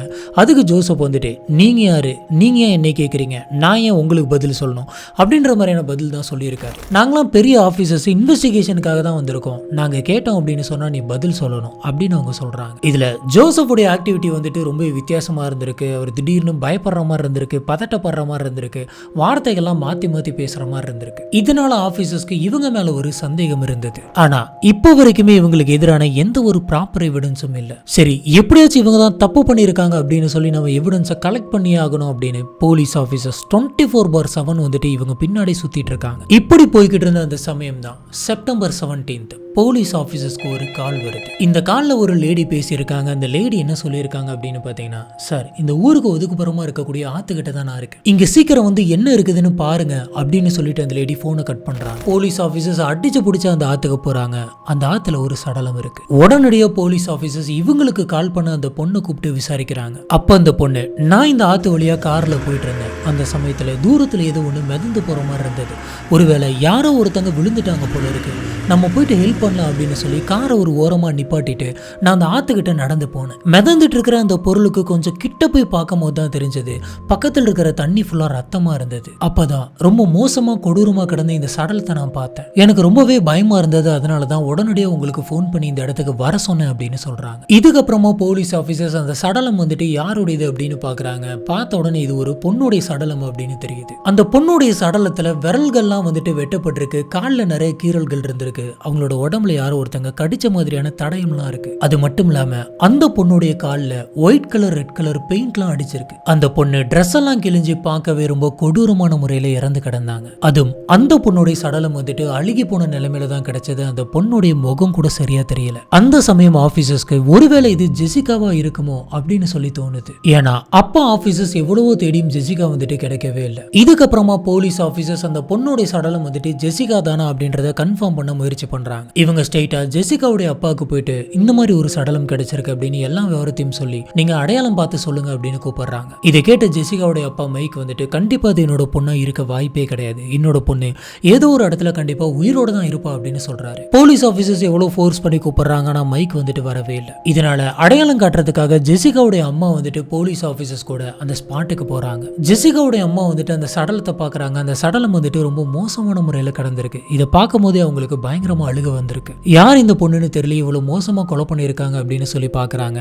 ஆனா அவங்களுக்கு இது அவங்க பொண்ணு தானா அப்படின்னு சொல்லி அடையாளமே தெரியல. இப்பதான் அந்த சடலத்துல ஜெசிகாவுடைய அம்மா வந்துட்டு ஒரு முக்கியமான விஷயத்தை நோட் பண்றாங்க. அது என்ன அப்படின்னு பாத்தீங்கன்னா, ஜெசிகாவுடைய இடுப்பு கிட்ட அவங்க ஒரு பட்டர்ஃபிளை டாட்டூ ஒண்ணு போட்டிருப்பாங்க. அதே மாதிரியான ஒரு பட்டர்ஃபிளை டாட்டூ வந்துட்டு அந்த சடலத்திலயும் இருக்கு. இதை பார்த்து அவங்க அம்மா கதறி கதறி அதே இடத்துல அழுகுறாங்க. இது என்னோட பொண்ணு தான் அப்படின்னு சொல்லி கத்துறாங்க. போலீஸ் ஆபீசர்ஸ் இந்த டாட்டூ வச்சு இது ஜெசிகா தான் அப்படின்னு சொல்லி கன்ஃபார்ம் பண்றாங்க. உடனே ஜெசிகாவுடைய சடலத்தை பிரேத பரிசோதனைக்கு அனுப்பி வைக்கிறாங்க. இவ்வளவு நாளா ஜெசிகா வந்துட்டு காணாம போயிருக்காங்க, கண்டுபிடிச்சிடலாம் அப்படின்னு சொல்லி தான் எல்லாருமே நினைச்சுக்கிட்டு இருந்தாங்க. ஆனா இவ்வளவு நாள் மிஸ்ஸிங் பர்சன் கேஸா இருந்தது இன்னைக்கு ஒரு கொலை கேஸா மாறி இருக்கு. இப்ப இந்த கொலையை பண்ணது யாரு, எதுக்காக இந்த கொலையை பண்ணாங்க, ஒருவேளை இந்த கொலையை பண்ணது பக்கத்து வீட்டுல இருக்கக்கூடிய ப்ரூக்கா? இதுக்கப்புறமா பிரேத பரிசோதனையோட ரிப்போர்ட் வருது. அந்த ரிப்போர்ட்ல ஜெசிகாவை கழுத்தை நெரிச்சு தான் கொலை பண்ணிருக்காங்க அப்படின்னு தெரியுது. அவங்களோட உடம்புல நிறைய காயங்கள் இருக்கு. அந்த காயங்கள் எல்லாமே அவங்க உயிரோடு இருக்கும் போதே நடந்திருக்கணும் அப்படின்னு சொல்றாங்க. அதோட ஒரு ஷாக்கிங்கான இன்ஃபர்மேஷன் என்ன அப்படின்னு பாத்தீங்கன்னா, அவங்க உயிரோடு இருக்கும் போது அவங்களோட விரல் எல்லாம் வெட்டி இருக்காங்க. அதுவும் இவங்களோட சடலம் எப்ப கிடைச்சது அப்படின்னு பாத்தீங்கன்னா, ஜெசிகா காணாம போனதா சொல்லப்பட்ட அந்த நாள்ல இருந்து 7 நாள் கழிச்சு கிடைச்சிருக்கு. பிரேத பரிசோதனையோட ரிப்போர்ட் படி இவங்க 4 நாளைக்கு முன்னாடி தான் இறந்திருக்காங்க அப்படின்னு பார்த்தா, ஜெசிகா காணாம போனதுல இருந்து அடுத்த 3 நாள் வந்துட்டு உயிரோட தான் இருந்திருக்காங்க. இதுல ஜெசிகாவுடைய கால்ல ஏதோ ஒண்ணு கயிறு மாதிரி வச்சு இறுக்கி கட்டி இருந்திருக்காங்க. அந்த கயிறோட சாம்பிளையும் போலீஸ் ஆபீசர்ஸ் தனியா கலெக்ட் பண்ணி வச்சுக்கிறாங்க. ஜெசிகாவுடைய சடலம் கிடைச்ச அந்த இடத்தை கம்ப்ளீட்டா போலீஸ் ஆபீசர்ஸ் செக் பண்ணி பாக்குறாங்க. இப்படி செக் பண்ணதுல அந்த ஆத்துல இருந்து கொஞ்ச தூரம் தள்ளி இருக்கக்கூடிய ஒரு இடத்துல ஜெசிகாவுடைய கை விரல்கள்லாம் வந்துட்டு கிடைச்சிருக்கு. ஒருவேளை ஜெசிகாவுடைய அம்மா கம்ப்ளைண்ட் கொடுத்திருந்த அந்த சமயமே போலீஸ் ஆபீசர்ஸ் வந்துட்டு கம்ப்ளீட்டா தரவா செக் பண்ணியிருந்தாங்க அப்படின்னு சொன்னா, ஒருவேளை ஜெசிகா இன்னைக்கு உயிரோட இருந்திருப்பாங்க. இப்போ ஆபீசர்ஸ்க்கு இருக்கக்கூடிய ஒரே ஒரு சந்தேகம் ப்ரூக் மேலதான். இப்போ இவங்க ப்ரூக்கை கூப்பிட்டு விசாரிச்சிருக்காங்க. இப்படி விசாரிச்சப்ப ப்ரூக் வந்துட்டு ஒவ்வொரு முறை ஒவ்வொரு மாதிரியான பதில்களை சொல்லிக்கிட்டு இருந்திருக்காரு. ஃபர்ஸ்ட் டைம் அன்னைக்கு காலையில் நான் ஜெசிகாவை பார்த்தேன் அப்படின்னு சொல்லியிருக்காரு. அடுத்த தடவை விசாரிச்சப்ப அன்னைக்கு நான் ஜெசிகாவே பார்க்கல அப்படின்னு சொல்றாரு. இன்னொரு தடவை விசாரிச்சப்ப என்ன சொல்லியிருக்காரு அப்படின்னு பாத்தீங்கன்னா, அன்னைக்கு நான் ஜெசிகாவை பார்க்கவே இல்லை, அன்னைக்கு நான் என்னோட ஒய்ஃப் கூட இருந்தேன் அப்படின்ற மாதிரி சொல்லியிருக்காரு. இப்படி இவரு மாத்தி மாத்தி சொல்றதை கேட்ட போலீஸ் ஆபீசர்ஸ்க்கு ரொம்ப வித்தியாசமா இருந்தது. இதை பத்தி இவங்க ஸ்ட்ரெயிட்டா போயிட்டு அவங்க ஒய்ஃப் கிட்டே போயிட்டு கேட்கறாங்க. சம்பந்தப்பட்ட அன்னைக்கு வந்துட்டு ப்ரூக் உங்க கூட இருந்தாரா அப்படின்னு கேட்கறாங்க. அதுக்கு அவங்க ஒய்ஃப் வந்துட்டு கிடையவே கிடையாது, அன்னைக்கு அவர் என் கூட இல்ல அப்படின்னு சொல்றாங்க. இப்ப ப்ரூக் சொன்ன இந்த பொய்கள்னால போலீஸ் ஆபீசர்ஸ்க்கு ப்ரூக் மேல இன்னும் சந்தேகம் அதிகமாகுது. இதுக்கப்புறமா ஆபீசர்ஸ் வந்துட்டு ப்ரூக் கிட்ட துருவி விசாரிக்கிறாங்கன்னா எவ்வளவு விசாரிச்சும் அவர்கிட்ட இருந்து ஒரு கரெக்டான பதில் அப்படிங்கிறது வரவே இல்லை. இப்படி விசாரிச்சப்போ ஒரு வித்தியாசமான விஷயத்தை இவங்க நோட் பண்றாங்க. அது என்ன அப்படின்னு பாத்தீங்கன்னா, இப்போ இந்த சடலம் வந்துட்டு பிரேத பரிசோதனையில இருக்கு. ஒருவேளை ஜெசிகாவுடைய சடலத்துல உங்களுடைய ஃபிங்கர் பிரிண்ட் இருந்தது அப்படின்னு சொன்னா போலீஸ் ஆபீசர்ஸ் என்ன யோசிப்பாங்க அப்படின்ற மாதிரி கேக்குறாங்க. இதுக்கு ப்ரூக் வந்துட்டு ரொம்பவே அசால்ட்டா அவங்களுடைய உடம்புல என்னோட ஃபிங்கர் பிரிண்ட் இருந்தது அப்படின்னு சொன்னா கண்டிப்பா நான் தான் கொலை பண்ணிருப்பேன் அப்படின்றத ஒத்துக்கிட்டு தான் ஆகணும் அப்படின்னு சொல்லியிருக்காரு. இது கேட்ட போலீஸ் ஆபீசர்ஸ்க்கு ரொம்ப விசித்திரமா இருந்திருக்கு. இந்த மாதிரியான ஒரு பதில் இது வரைக்கும் யாருமே சொன்னதில்லை. ஒருவேளை அவரே கொலை பண்ணியிருந்தாலும் இந்த மாதிரியான ஒரு பதில ஒருத்தவங்க சொல்லுவாங்களா அப்படின்றது தெரியல. இதுக்கு மேல ப்ரூக் கிட்ட இருந்து உண்மையை வாங்குறது அப்படிங்கிறது ரொம்ப கஷ்டம் அப்படின்னு சொல்லி போலீஸ் ஆபீசர்ஸ் லைட் டிடெக்டிவ் டெஸ்ட்லாம் வந்துட்டு கண்டக்ட் பண்றாங்க. இப்படி ப்ரூக்கை டெஸ்ட் பண்ணி பார்த்ததுல ப்ரூக் சொன்னது எல்லாமே பொய் தான் அப்படின்னு சொல்லி தெரியுது. இந்த டெஸ்ட் ரிப்போர்ட்டை ஒரு முக்கியமான விஷயமா வச்சு ப்ரூக் இவங்க அரெஸ்ட் பண்றாங்க. பொதுவா போலீஸ் ஆபீசர்ஸ் வந்துட்டு ஒருத்தர் அரெஸ்ட் பண்ணி கோர்ட்டுக்கு கொண்டு போகணும் அப்படின்னு சொன்னா அவங்களுக்கு எதிரான ஒரு ஸ்ட்ராங்கான எவிடன்ஸ் இருக்கு. ஆனா இந்த ஜெசிகாவோட கேஸ்ல ப்ரூக்குக்கு எதிரான எந்த ஒரு எவிடன்ஸுமே இல்ல. இந்த சமயம் தான் போலீஸ் ஆபீசர்ஸ் ஒரு விஷயத்தை நோட் பண்றாங்க. ஜெசிகாவுடைய கையில கால்லலாம் வந்துட்டு கயிறு கட்டி இருந்தது. அந்த கயிறோட சாம்பிளை ஏற்கனவே போலீஸ் ஆபீசர்ஸ் கலெக்ட் பண்ணி வச்சிருக்காங்க. அதே மாதிரியான ஒரு கயிறு வந்துட்டு இந்த ப்ரூக்கோடைய வீட்டு கார் ஷெட்லயும் இருந்திருக்கு. சரி, இந்த கயித்தை எடுத்துட்டு போயிட்டு நம்ம டிஎன்ஏ டெஸ்ட் பண்ணி பார்த்தோம் அப்படின்னு சொன்னா கண்டிப்பா மாற்றத்துக்கு வாய்ப்பு இருக்கு அப்படின்னு சொல்லி அந்த கயிறு எடுத்துட்டு போயிட்டு டிஎன்ஏ டெஸ்ட் பண்ணி பார்க்கறாங்க. ஆனா இப்படி பண்ணதுல அந்த கயித்துல எந்த விதமான டிஎன்ஏ சாம்பிளும் கிடைக்கல. இதுல ஜெசிகாவுடைய சடலம் கிடைச்சதுக்கு அடுத்த கொஞ்ச தூரத்துல வந்து பாத்தீங்கன்னா ஜெசிகாவுடைய வெட்டப்பட்ட விரல்கள்லாம் வந்துட்டு கிடைச்சிருந்தது. அந்த சமயம் போலீஸ் ஆபீசர்ஸ்லாம் அந்த விரல்கள் எடுத்துட்டு போயிட்டு ரெஃப்ரிஜரேட்டர்ல வச்சிருந்தாங்க. சரி, அதையாச்சும் எடுத்துட்டு போயிட்டு டெஸ்ட் பண்ணோம் அப்படின்னு சொன்னா கொலைகாரனோட டிஎன்ஏ அதுல கிடைக்கிறதுக்கு வாய்ப்பு இருக்கு அப்படின்னு சொல்லி அதை எடுக்கலான்ட்டு போறாங்க. இப்படி இவங்க விரலை எடுக்கலாம் அப்படின்னு சொல்லிட்டு அங்க போகும்போது தான் ஒரு விஷயம் தெரிஞ்சது. அந்த விரல்கள் எல்லாமே அழுகி போயிருந்தது. ஏன்னா அந்த சமயம் வைக்கலாம் அப்படின்ட்டு போன ஆபீசர்ஸ் வந்துட்டு அந்த விரல்களை ரெஃப்ரிஜரேட்டர்ல வைக்காம வெளியில வச்சிருந்திருக்காங்க. என்ன சொல்றது அப்படின்னு தெரியல. இந்த கேஸோட ஆரம்பத்துல இருந்தே போலீஸ் ஆபீசர்ஸ் நிறைய பிளண்டர் மிஸ்டேக் பண்ணியிருக்காங்க. ரொம்பவே அசால்ட்டா இருந்திருக்காங்க. இதுக்கப்புறம் வேற வழியே இல்லை, எந்த விதமான எவிடன்ஸும் கிடைக்கல. இதுக்கப்புறம் என்ன பண்றது அப்படின்னு தெரியாம கடைசியா ப்ரூக்கை வந்துட்டு ரிலீஸ் பண்ணிடுறாங்க. இதுக்கப்புறம் இந்த கேஸ்ல எந்த விதமான தடயமும் கிடைக்கல. இந்த கேஸ் வந்துட்டு ஒரு அன்சால்வ்டு மிஸ்டரியாவே மாறிடுது. இப்படியே வந்து பாத்தீங்கன்னா 13 வருஷம் போகுது. 2012 லின் அப்படின்ற ஒரு ஆபீசர் வந்துட்டு அங்க இருக்கக்கூடிய லோக்கல் போலீஸ் ஸ்டேஷனுக்கு வராரு. இவர் ஜாயின் பண்ண உடனே இங்க இருக்கக்கூடிய முக்கியமான அன்சால்வ்டு கேஸ் எல்லாம் எடுத்து நான் சால்வ் பண்ண போறேன் அப்படின்னு சொன்னாரு. இது பிரகாரம் அவர் முத கையில் எடுத்த கேஸே ஜெசிகாவுடைய கேஸ் தான். இதனால இவர் அன்சால்வ்டு கேஸ் எல்லாம் எடுத்து முதல்ல சால்வ் பண்ணும் அப்படின்னு நினைக்கிறாரு. அப்படின்னு பாத்தீங்கன்னா அந்த ஊர்ல நிறைய அன்சால்வ்டு கேசஸ் இருந்தது. நிறைய கேஸ் பெண்டிங்ல இருக்கு. இதெல்லாம் எடுத்து நம்ம சால்வ் பண்ணும் அப்படின்னு நினைச்சாங்க. இந்த மாதிரி ஒரு போலீஸ் ஸ்டேஷன் இருந்துச்சு அப்படின்னு சொன்னா எப்படி கேஸ் சால்வ் ஆகும்? இப்ப லின் அப்படின்ற அந்த ஆபீசர்ஸ் வந்துட்டு ஜெசிகாவோட கேஸ் எடுத்து கம்ப்ளீட்டா படிக்கிறாரு. இப்படி படிச்சப்பதான் ஒரு விஷயம் தெரியுது. உள்ளார எக்கச்சக்கமான இன்ஃபர்மேஷன்ஸ் வந்துட்டு மிஸ் ஆயிருக்கு. டாக்குமெண்ட்ஸ், எவிடன்ஸ் எல்லாமே மிஸ் ஆயிருக்கு. இதை படிச்சவருக்கு பயங்கர ஷாக்கிங்கா இருந்திருக்கு. ஒழுங்கா இன்வெஸ்டிகேஷனே பண்ணல. அதுவும் போக நிறைய ஃபைல்ஸ் வந்து மிஸ் ஆயிருக்கு. இப்பதான் ஒரு விஷயம் புரிய வருது. இதில் இருக்கக்கூடிய இன்ஃபர்மேஷனை வச்சு இந்த கேஸை கொஞ்சம் கூட நவுத்த முடியாது. இதனால நம்ம இந்த கேஸை மறுபடியும் ஓபன் பண்ணி ஃபர்ஸ்ட்ல இருந்து ஸ்டார்ட் பண்ணுவோம் அப்படின்னு சொல்லி இதுக்காகவே ஒரு தனி டீம் இவர் அப்பாயிண்ட் பண்ணாரு. இப்படி இவர் இன்வெஸ்டிகேஷனை ஸ்டார்ட் பண்ண உடனே இவர் போன முதல் இடமே ஜெசிகாவுடைய வீடு தான். ஜெசிகாவுடைய வீட்டுல போயிட்டு ஜெசிகாவுடைய அம்மா அப்பா கிட்ட எல்லாம் இதை பத்தி விசாரிக்கிறாரு. இப்படி விசாரிச்சப்ப எத்தனையோ போலீஸ் ஆபீசர்ஸ் இந்த மாதிரி வந்து கேட்டு போயிட்டாங்க. ஆனா யாருனாலும் எந்த ஒரு பிரயோஜனமும் இல்ல. என்னோட பொண்ணை கொலை பண்ணவன் இன்னுமே வெளியில சுதந்திரமா தானே சுத்திக்கிட்டு இருக்கான் அப்படின்ற மாதிரி கேட்கறாங்க. இதுக்கு லின் வந்துட்டு நான் மத்த போலீஸ் ஆபீசர்ஸ் மாதிரி இல்ல, நான் ரொம்பவே ஸ்ட்ரிக்டா இருப்பேன். இந்த கேஸை நான் அசால்ட்டா எடுத்துக்க மாட்டேன். கண்டிப்பா கொலைகாரன் யார் அப்படின்றத கண்டுபிடிச்சு நான் உங்ககிட்ட வந்து நிறுத்துவேன் அப்படின்னு சொல்றாரு. இப்படி இவங்க பேசிக்கிட்டதுக்கு அப்புறம் ஜெசிகாவுடைய வீட்டுல இருந்தவங்களுக்கு லின் அப்படின்ற அந்த ஆபீசர் மேல ஒரு நம்பிக்கை வருது. இப்ப இவங்க ஆபீசரை பார்த்து வெயிட் பண்ணுங்க அப்படின்னு சொல்லி வீட்டுக்குள்ள போயிட்டு ஒரு பெரிய பாக்ஸ் ஒன்னு எடுத்துட்டு வந்து தராங்க. இந்த பாக்ஸை பார்த்த லின் வந்துட்டு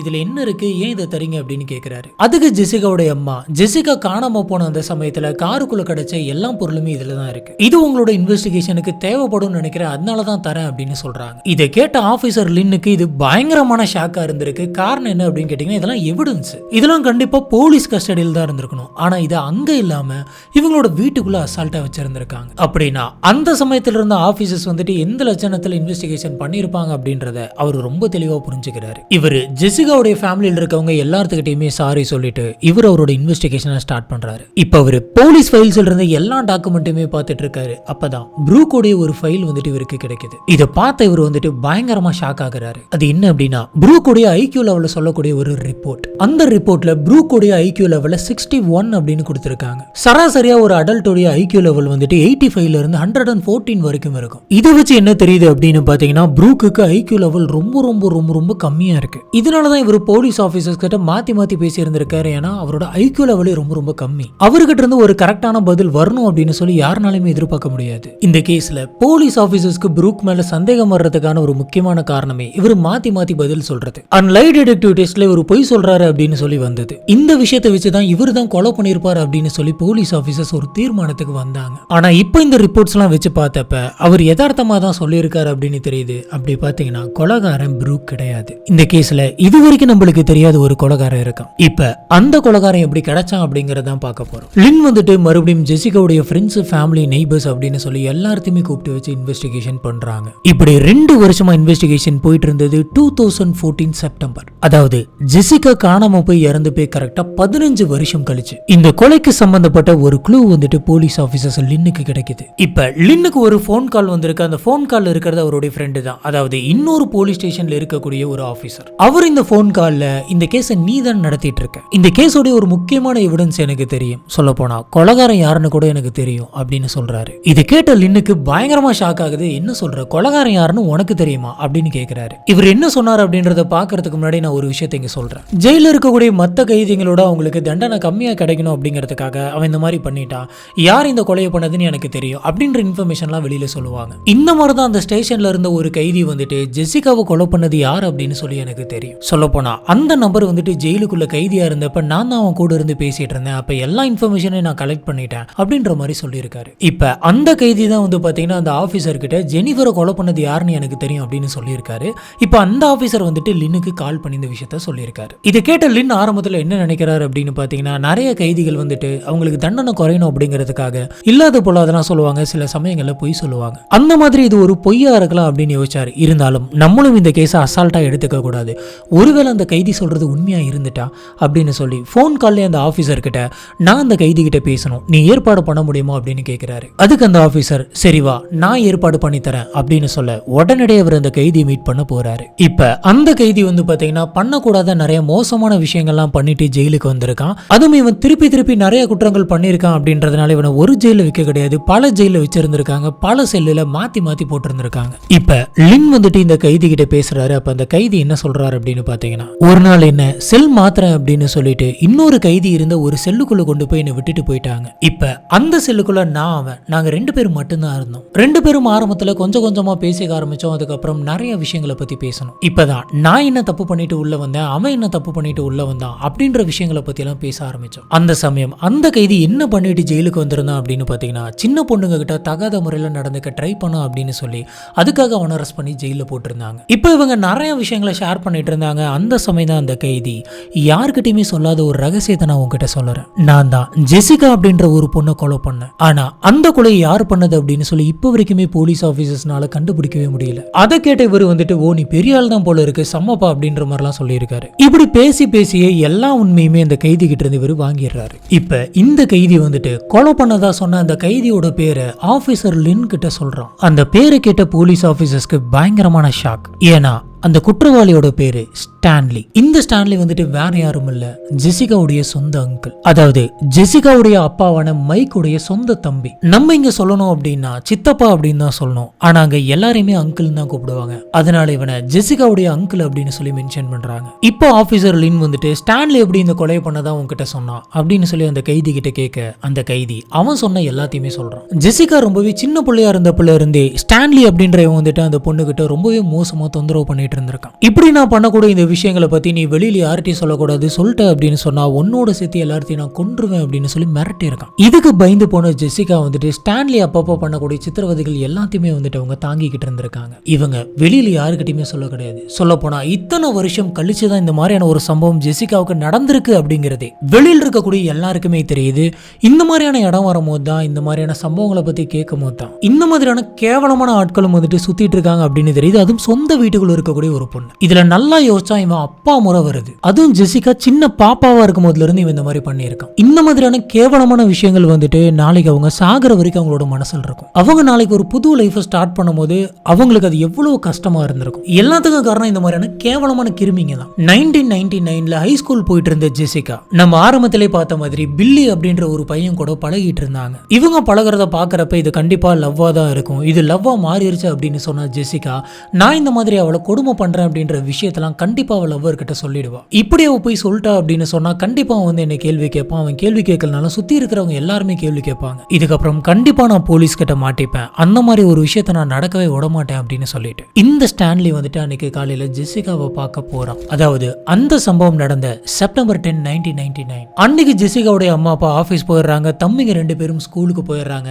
ஜெசிகா மட்டும் வீட்டுல தனியா இருந்திருக்காங்க. இப்படி தூங்கிட்டு இருந்த ஜெசிகா வந்துட்டு ஸ்கூலுக்கு போகணும் அப்படின்னு சொல்லி திங்ஸ் எல்லாத்தையுமே ரெடி பண்ணிட்டு கூடவே பார்ட் டைம் ஜாப்க்கான திங்ஸையும் ரெடி பண்ணி எல்லாத்தையுமே எடுத்துட்டு போயிட்டு கார்ல வச்சுட்டு வந்துட்டு இருந்திருக்காங்க. இப்பதான் இவங்க காரோட ஃப்ரண்ட் டோர் வந்துட்டு ஓபன் பண்ணிருக்காங்க. ஓபன் பண்ணப்பதான் சைட்ல இவங்க ஸ்டான்லியை பாக்குறாங்க. பார்த்த இவங்களுக்கு பயங்கரமான ஷாக்கா இருந்திருக்கு. எதுக்காக இங்க வந்திருக்க, ஏன் இந்த மாதிரி பண்ற அப்படின்னு சொல்லி கேட்டிருக்காங்க. ஸ்டான்லியை பார்க்க ஜெசிகாவுக்கு ரொம்பவே பயம் அதிகமா இருக்கு. என்ன விட்டுரு ப்ளீஸ் அப்படின்னு சொல்லி அங்கேயே கத்த ஆரம்பிச்சிருக்காங்க. அதுக்கு ஸ்டான்லி, நான் உன்னை எதனாச்சும் பண்ணணுமா வேணாமா அப்படின்றத நீ தான் டிசைட் பண்ணும். நீ ஃபர்ஸ்ட் உன் ஸ்கூல்ல இருக்கக்கூடிய பில்லி கூட சுத்துறதை நிறுத்த, அவன் கூட நீ பேசக்கூடாது அப்படின்னு சொல்றான். இதை கேட்டு ஜெசிகா, நான் யார் கூட பேசணும் பேசக்கூடாது அப்படின்றத நீ சொல்லக்கூடாது அப்படின்னு சொல்றாங்க. இந்த கான்வர்சேஷன் வந்துட்டு வளர்ந்துகிட்டே போயிட்டு இருந்திருக்கு. அந்த சமயத்துல ஜெசிகா, நான் யாரை வேணாலும் லவ் பண்ணுவேன், அவனை நான் லவ் பண்ணுவேன், அவன் கூட வெளியில போவோம், உனக்கு என்ன அப்படின்னு கேட்டிருக்காங்க. இதை கேட்டு ஸ்டான்லிக்கு பயங்கரமா கோவம் வருது. அவன் ஜெசிகாவை அடிச்சிருக்கான். இதனால பயந்து போன ஜெசிகா, நம்ம எமர்ஜென்சிக்கு கால் பண்ணி சொல்லலாம் அப்படின்னு சொல்லி அவங்க கிட்ட இருந்த போன் எடுத்து டக்குன்னு 911 அப்படின்னு போடுறாங்க.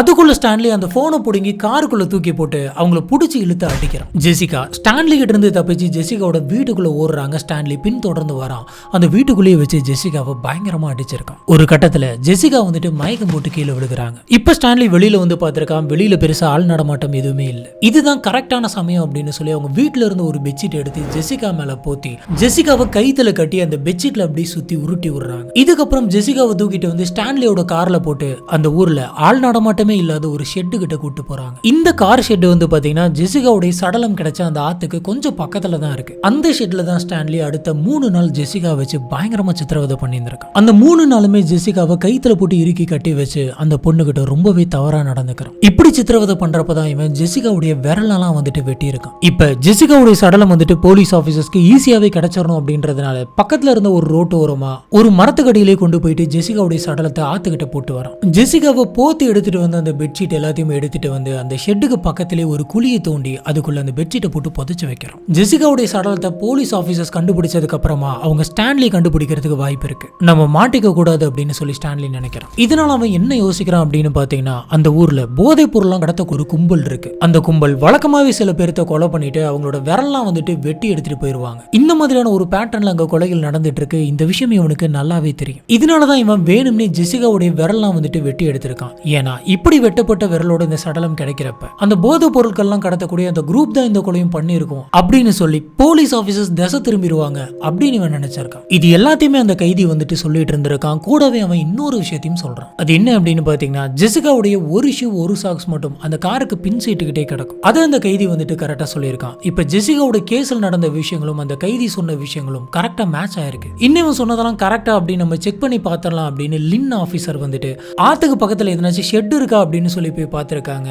சொன்ன மாதிரி அங்க ஆத்துக்கு பக்கத்துல ஒரு ஷெட் இருக்கு. இதுல ஒரு ஹைலைட்டான விஷயம் என்ன அப்படின்னு பாத்தீங்கன்னா, நம்ம ஆரம்பத்துல பார்த்த மாதிரி ஜெசிகாவுடைய அப்பா ஒருவேளை நம்மளோட பொண்ணை கடத்தி இருந்தாங்க அப்படின்னு சொன்னா ஊருக்கு ஒதுக்குப்புறமா தான் ஏதோ ஒரு இடத்துல நம்ம பொண்ணை வச்சிருந்திருக்கணும். அங்க போய் நம்ம தேடி பார்த்தோம் அப்படின்னு சொன்னா கண்டுபிடிச்சிடலாம் அப்படின்னு பொண்ணு காணாம போனா அதுக்கு அடுத்த நாளே போயிருந்திருக்காரு. அந்த சமயம் ஜெசிகாவுடைய அப்பாவான தம்பியான இந்த ஸ்டான்லியும் கூட தான் இருந்திருக்கும். இப்ப ஜெசிகாவுடைய அப்பா ஆத்துக்கிட்ட ஒரு ஷெட் இருக்கு, அந்த ஷெட்டு மேல கொஞ்சம் சந்தேகமா இருக்கு, நம்ம போய் சர்ச் பண்ணிடலாம் அப்படின்னு சொல்லி அந்த ஷெட்டை தேடுறதுக்காக கிட்ட போயிருக்காரு. அப்ப கூட இருந்த ஸ்டான்லி வந்துட்டு அவனும் ஜெசிகாவை தேடுற மாதிரி சீன் போட்டுட்டு இருந்திருக்கான். தேடலாம் அப்படின்னு போன இவங்க அப்பாவை திருப்பி விட்டு இந்த ஷெட்டோட அந்த ஆத்தங்கரை தான் வந்துட்டு ரொம்பவே சந்தேகமா இருக்கு, அங்க ஆள் நடமாட்டம் ரொம்ப கம்மியா இருக்கு, நம்ம அங்க போய் தேடலாம் அப்படின்னு சொல்லி இந்த ஸ்டான்லி தான் வந்துட்டு அவங்க அப்பாவை திசை திருப்பி இருப்பான். ஒருவேளை இவன் அந்த சமயம் அங்க இல்ல அப்படின்னு சொல்லியிருந்தா கண்டிப்பா அவங்க அப்பா அந்த ஷெட்டுக்கு போயிட்டு அவங்க பொண்ணை காப்பாத்தி இருப்பாரு. இப்படி நடந்த எல்லாத்துக்குமே ஸ்டான்லி மட்டும்தான் காரணம். இப்ப ஆபீசர் லின் வந்துட்டு அந்த ஷெட்டு கிட்ட போயிருக்காரு. ஷெட்டுக்கு பக்கத்துல இருக்கக்கூடிய இடங்கள்லாம் வந்துட்டு தோண்டி இருக்காங்க. தோண்டினப்ப அந்த பெட்ஷீட் கிடைச்சிருக்கு. இந்த பெட்ஷீட் எடுத்துட்டு போயிட்டு ஜெசிகாவுடைய அம்மா கிட்ட காட்டியிருக்காங்க. இது அந்த சமயம் உங்க வீட்டுல இருந்த பெட்ஷீட்டான்னு கேட்டிருக்காங்க. இதை பார்த்த ஜெசிகாவுடைய அம்மா, ஆமா அந்த சமயம் இந்த பெட்ஷீட் வீட்டில் தான் இருந்தது அப்படின்னு சொல்றாங்க. இந்த விஷயங்கள்லாம் ஆஃபீஸர் லின் வந்துட்டு டைரக்டா போலீஸ் ஆஃபீஸர்ஸ் வச்சு பண்ணாம ஜெசிகாவுடைய ஃபேமிலியோட சப்போர்ட்ல, முக்கியமா ஜெசிகாவுடைய 2 தம்பிங்களோட சப்போர்ட்ல தான் வந்துட்டு பண்ணியிருக்காங்க. சொல்ல போனா ஆத்துக்கு பக்கத்துல ஒரு கார் ஷெட் இருக்கு, நம்ம தான் கண்டுபிடிக்கணும் அப்படின்னு சொல்லி ஜெசிகாவோட ஃபேமிலியில இருந்தவங்க கிட்ட எல்லாம் சொன்னப்ப ஜெசிகாவுடைய 2 தம்பிங்க தான் அந்த காடு ஃபுல்லா அலைஞ்சு அந்த ஷெட்டை கண்டுபிடிச்சாங்க. இந்த எவிடன்ஸ் எல்லாமே கிடைக்கிற வரைக்குமே ஸ்டான்லி தான் குற்றவாளி அப்படின்றது அந்த குடும்பத்தில் இருந்த யாருக்கிட்டையுமே ஆஃபீஸர் லின் சொல்லல. இந்த பெட்ஷீட் கிடைச்சதுக்கு அப்புறம், இதெல்லாம் கன்ஃபார்ம் பண்ணதுக்கு அப்புறம் கடைசியா தான் இந்த கொலையை பண்ணது வேற யாரும் கிடையாது, ஸ்டான்லி தான் அப்படின்ற உண்மையை சொல்றாங்க. இதை கேட்ட மைக்குக்கு பயங்கரமான ஷாக்கா இருந்திருக்கு. மைக்னால இதை கொஞ்சம் கூட ஏத்துக்கவே முடியல. வேணும்னே என்னோட தம்பி மேல பழி போடாதீங்க, எப்படி என் தம்பியால இந்த மாதிரி ஒரு விஷயத்த பண்ணிருக்க முடியும் அப்படின்னு சொல்லி அவர் ரொம்பவே பேசுறாரு. அப்ப மைக் என்ன சொல்லியிருக்காரு அப்படின்னு பாத்தீங்கன்னா, ஜெசிகா காணாம போனப்ப என்னோட தம்பி வந்துட்டு எவ்வளவு கஷ்டப்பட்டான் அப்படின்னு சொல்லி எனக்கு தான் தெரியும். சொல்ல போனா நான் இந்த லெவலுக்கு தேடினோ அதை விட அதிகமா அவன் ஜெசிகாவை தேடிட்டு இருந்தான். நீங்க உங்களோட கேஸை முடிச்சாகணும் அப்படின்றதுனால வேணும்னே தேவையில்லாத பழியெல்லாம் போடாதீங்க அப்படின்னு சொல்றாரு. இப்ப இவங்க ஸ்டான்லி எங்க இருக்கான் அப்படின்ற விஷயத்த கண்டுபிடிச்சு ஸ்டான்லி வந்துட்டு அரெஸ்ட் பண்றாங்க. இப்ப ஸ்டான்லி அரெஸ்ட் பண்ணதுக்கு அப்புறமா லின்னுக்கு திடீர்னு ஒரு சந்தேகம் வருது. இவன் ஒரு சின்ன பொண்ணுகிட்ட தவறா நடந்துகிட்டான் அப்படின்ற கேஸ்ல தான் ஒரு வாட்டி ஜெயிலுக்கே போயிருந்திருக்கான். இவன் ஜெசிகா கிட்டையும் தப்பா நடந்திருக்கான் அப்படின்னு சொன்னா இவன் இவங்க கிட்ட மட்டும்தான் தப்பா நடந்திருக்கானா இல்ல நிறைய பொண்ணுங்க கிட்ட இவன் தவறா நடந்திருக்கானா அப்படின்னு இதை வச்சு விசாரிச்சு பார்த்ததுல இவன் நிறைய சொந்தக்கார பொண்ணுங்க கிட்ட தவறா நடந்திருக்கான் அப்படின்னு தெரியுது. அவங்க எல்லாத்தையுமே ஜெசிகாவை மிரட்டி வச்ச மாதிரி மிரட்டி வச்சிருந்திருக்கான். இப்ப ஸ்டான்லி தான் குற்றவாளி அப்படின்னு சொல்லி லின்னுக்கு தெரிஞ்சிருச்சு. ஆனா ஸ்டான்லிக்கு எதிரான எவிடன்ஸ் எதுவுமே லின் கிட்ட இல்ல. லின் வந்துட்டு திரும்ப திரும்ப எவிடன்ஸை தேடிக்கிட்டே இருக்காரு, ஸ்டான்லிக்கு எதிராக எதனாச்சும் எவிடன்ஸ் கிடைக்குமா அப்படின்னு சொல்லி. இந்த சமயம் தான் லின் அந்த போலீஸ் ஸ்டேஷன்ல இருந்த ஒரு பாக்ஸை பாக்குறாரு. அந்த பாக்ஸ்ல என்ன இருக்கு அப்படின்னு சொல்லி திறந்து பார்த்துட்டு இருக்கப்ப அந்த பாக்ஸ்ல நிறைய ஃபைல்ஸ் இருந்திருக்கு. அந்த ஃபைல்ஸ்ல என்ன எழுதியிருக்காங்க அப்படின்னு சொல்லி இவர் படிச்சு பார்த்துட்டு இருக்காரு. இப்படி படிச்சப்ப இவர் பயங்கரமா ஷாக் ஆகுறாரு. அதுல 2002 ஜூன் 26 போலீஸ் ஸ்டேஷனுக்கு ஒரு லெட்டர் வந்திருக்கு. அந்த லெட்டரை ஜெயில இருந்த ஒரு கைதி தான் எழுதியிருக்காரு. அந்த கைதி இந்த ஸ்டான்லியை பத்தி எழுதியிருக்காரு. இப்ப இந்த கேஸ்ல இவன் தான் குற்றவாளி, இவன் தான் கொலைகாரன் அப்படின்னு சொல்லி ஒரு கைதி தான் வந்துட்டு போலீஸ் கிட்ட சொல்லியிருப்பாரு. இவரு சொன்ன மாதிரி இன்னொரு கைதி வந்து 2002லயே போலீஸ் ஸ்டேஷனுக்கு ஜெனிஃபரை கொலை பண்ணது யாரு அப்படின்னு சொல்லி பக்கம் பக்கமா எழுதி அமைச்சிருக்காங்க. ஆனா அந்த சமயம் போலீஸ் ஸ்டேஷன்ல இருந்தவங்க அந்த லெட்டர் கூட முழுசா படிக்கல. படிச்சிருந்தாங்க அப்படின்னு சொன்னா அப்பயே ஸ்டான்லி அரெஸ்ட் பண்ணியிருந்திருக்கலாம். அதாவது 2002லயே அரெஸ்ட் பண்ணியிருக்கலாம். ஸ்டான்லி எப்படி இந்த கைதி கிட்ட இந்த ரகசியத்தை நான் யார்கிட்டயுமே சொல்ல கிடையாது, உங்ககிட்ட மட்டும் தான் சொல்றேன் அப்படின்னு சொல்லி ஜெசிகாவை கொலை பண்ணது நான் தான் அப்படின்ற அந்த கதையை சொன்னானோ அதே மாதிரி அவன் 2002லயே வந்துட்டு இன்னொரு கைதி கிட்டையும் இந்த ரகசியத்தை சொல்லியிருக்கான். அந்த கைதியும் தன்னோட தண்டனை காலம் வந்துட்டு குறையணும் அப்படின்றதுக்காக இந்த விஷயங்கள் பத்தி எல்லாம் லெட்டர் எழுதி அந்த லெட்டரை வந்துட்டு பொறுப்பா போலீஸ் ஸ்டேஷனுக்கே அனுப்பி வச்சிருக்காங்க. ஆனா அது எதையுமே ஒழுங்கா படிக்காம எல்லாத்தையுமே மூடி ஒரு பாக்ஸ்ல போட்டு அடுத்த வேலையை பார்த்திருந்திருக்காங்க. இப்போ அந்த பெட்ஷீட், இந்த லெட்டர், இவன் நிறைய பொண்ணுங்கிட்ட தப்பா நடந்திருக்கான் அப்படின்னு அந்த பொண்ணுங்களே சொன்ன எவிடன்ஸ், இது எல்லாத்தையுமே வச்சு ஸ்டான்லி கிட்ட போயிட்டு இந்த கொலையை நான் தான் பண்ணேன் அப்படின்னு சொல்லி நீயா ஒத்துக்கிட்ட அப்படின்னு சொன்னா தண்டனை காலத்தை குறைப்பாங்க. இல்ல அப்படின்னாலும் எங்களுக்கு கிடைச்ச எவிடன்ஸ் வச்சு நீ தான் இந்த கொலையை பண்ண அப்படின்னு நாங்க ப்ரூஃப் பண்ணிடுவோம், தண்டனை காலம் வந்துட்டு உனக்கு ரொம்ப அதிகமா வரும் அப்படின்னு சொல்றாங்க. இதை கேட்டதுக்கு அப்புறமா ஸ்டான்லி ஆமா இந்த கொலையை நான் தான் பண்ணேன், இப்படிதான் பண்ணேன் அப்படின்னு சொல்லி அவன் வாயாலே ஒத்துக்கிறான். இது வரைக்கும் ஸ்டான்லி மேல நம்பிக்கை வச்சுட்டு இருந்த மைக்குக்கு இது ஒரு பயங்கரமான அதிர்ச்சியா இருந்தது. மைக் இதை கொஞ்சம் கூட எதிர்பார்க்கல. இப்ப ஜெசிகாவை கொலை பண்ணியிருக்கான் அப்படின்ற குற்றத்துக்காக 56 வயசான ஸ்டான்லிக்கு 20 வருஷம் ஜெயில் தண்டனை கூடவே ஆயுள்கால தண்டனையும் கொடுக்குறாங்க. இதுக்கப்புறம் இவன் ஜெயிலுக்குள்ள இருந்தப்ப இவன் இன்டர்வியூ எடுக்கிறதுக்காக நிறைய இன்டர்வியூஸ் எல்லாம் வந்துட்டு போயிருந்திருக்காங்க. அப்ப இவன் என்ன சொல்லியிருக்கான் அப்படின்னு பாத்தீங்கன்னா, ஜெசிகாவை நான் கொலை பண்ணவே கிடையாது, போலீஸ் ஆபீசர்ஸ் வந்துட்டு நீ ஒத்துக்கன்னு சொன்னாங்க, அதனாலதான் ஒத்துக்கிட்டேன், எனக்கு இதுக்கு எந்த சம்பந்தமும் கிடையாது அப்படின்னு சொல்றான். இப்ப இன்டர்வியூ எடுத்தவங்க வந்துட்டு உங்களுக்கும் அந்த கொலைக்கு சம்பந்தமே இல்லை அப்படின்னு சொல்றீங்க. இப்படி இருக்கிறப்ப ஜெயில இருந்த அந்த 2 கைதிகளுக்கும், அதுவும் 2 வெவ்வேறு கைதிகளும் எப்படி உங்களை பத்தி கரெக்டா எல்லா டீட்டெயிலும் ஒரே மாதிரி சொல்லி இருந்திருக்காங்க, நீங்க சொல்லாம எப்படி அவங்களால சொல்ல முடியும்? அதுவும் அந்த காட்டுக்குள்ள ஆத்து பக்கத்துல ஷெட் இருக்கிறது, பெட்ஷீட்டை ஷெட் பக்கத்துல புதைச்சு வச்சது அப்படின்னு சொல்லி எப்படி இந்த லெவலுக்கு டீட்டெயிலா சொல்ல முடியும் அப்படின்னு கேக்குறாங்க. இதுக்கு ஸ்டான்லி கிட்ட இருந்து எந்த ஒரு பதிலுமே இல்லை. இதுல இந்த ஜெசிகாவோட கொலையில ஸ்டான்லியை தவிர ப்ரூக்குக்கும் ஏதோ ஒரு சம்பந்தம் இருக்கு அப்படின்னு சொல்றாங்க. ஜெசிகாவோட வீட்டு பக்கத்துல தான் வந்து பாத்தீங்கன்னா இந்த ப்ரூக் இருக்காரு. அதனால ஸ்டான்லிக்கு ப்ரூக் ரொம்பவே நல்லா தெரியும். இவர் ப்ரூக் கிட்ட பேசி பார்த்திருக்கணும். பேசி பார்த்த அந்த சமயத்துல ப்ரூக் கொஞ்சம் வித்தியாசமா மாத்தி பேசுறதை இவர் நோட் பண்ணி இருந்திருக்கணும். இதை வச்சு போலீஸ் ஆபீசரை திசை திருப்பறதுக்கு இவரை கூட நம்ம யூஸ் பண்ணலாம் அப்படின்னு சொல்லி அவன் சில துணிகள்லாம் கொடுத்து ஜெசிகாவோட ட்ரெஸ் எல்லாம் கொடுத்து உங்க கார்டனுக்கு பின்னாடி வச்சு எரிச்சிருங்க, இதெல்லாம் வந்துட்டு தேவையில்லை அப்படின்ற மாதிரி சொல்லி கொடுத்துருக்கணும். இப்ப ஸ்டான்லி வந்துட்டு ப்ரூக்கை மாட்டி விடணும் அப்படிங்கிறதுக்காகவே வேணும்னே ஜெசிகாவுடைய போட்டோ, ஜெசிகாவோட கிளவுஸ் எல்லாம் எடுத்துட்டு போயிட்டு கார் ஷீட்ல போட்டு இருந்திருக்கணும். இதுல ஜெசிகாவுடைய பிரதர்ஸ் வந்துட்டு வெளியில விளையாண்டுட்டு இருந்தப்ப ஜெசிகாவுடைய குரல் கேட்டிருக்கு. இந்த சமயம் ஸ்டான்லி வந்துட்டு காருக்குள்ள ஜெசிகா வச்சுட்டு அந்த வீட்டுல இருந்து இறங்கி வந்திருக்கணும். இப்ப ஜெசிகா கத்தி இருக்கணும். இந்த குரல் தான் வந்துட்டு